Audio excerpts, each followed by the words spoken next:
So, good day everyone. My presentation is about session plan for Beauty Care Nail Enhancement Technology Services NC3. So, next slide. So, the sector, social and other community development services and services sector. So, the qualifications title, Beauty Care Nail Enhancement Technology Services NC3. And the unit competency, perform nail enhancement technology procedures. And the module title, perform nail enhancement technology procedures. So, introduction. This session introduced the basic skills needed in nail enhancement technology, focusing on nail restoration and removal. Trainees will learn how to properly consult clients, identify nail conditions, and understand the purpose and benefits of restoration procedures. The lesson prepares learners to handle tools, equipment, and techniques safely and professionally in a salon setting. So, here's the session plan that I make.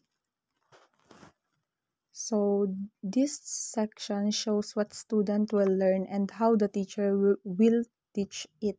So, in learning outcome, perform nail restoration and removal. So, in learning content, the trainee learn how to consult the client about. So, here's the purpose of nail restoration, the benefit of procedures, and also the specific nail condition that need restoration. So, in the method naman we have a lecture. So, the teacher explained the topic, and the discussion also interactive question and answer. Then the video presentation, student to watch a demonstration. So also we have a case study. So analyze examples of nail conditions needing restoration. So we have a group discussion. Student talk about what they learned. So we have a presentation. So trainees practice how to perform client consultation. So why nail restoration is needed ngaya, and also how it benefits the client. So we have a feedback. So as you can see naman, nakalagay dyan is trainee, teacher, and nail questioning. So observation, watching how trainees consult clients. So we have a oral questioning, asking question to check understanding. So yun yung gagamitin ng trainer. So yung observation and oral questioning. So we have a resources needed, training workshop or salon laboratories. So syempre with good lighting and ventilation, workstation table, adjustable chair 2 ay for each trainee. So yung allocated time niya po is 1 hour.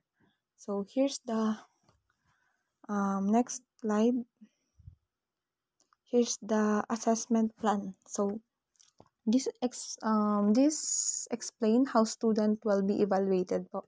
So we have a right test. So check the trainee's theoretical knowledge, focuses on understanding procedures and principles. So we have a performance test. So trainees perform the actual procedure in a salon-like setting, evaluates their skill and accuracy. So observation checklist. Trainer uses a checklist to evaluate if each step is done correctly. So we have a oral questioning.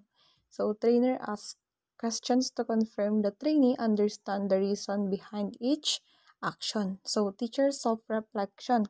So did the teachers reflect on, did the trainees set up the workplace correctly based on the safety rules?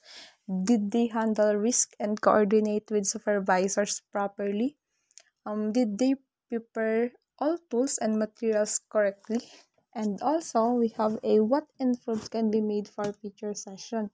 So, for example nga yung time management po, tools preparation, and workflow. So, that's all. Thank you po.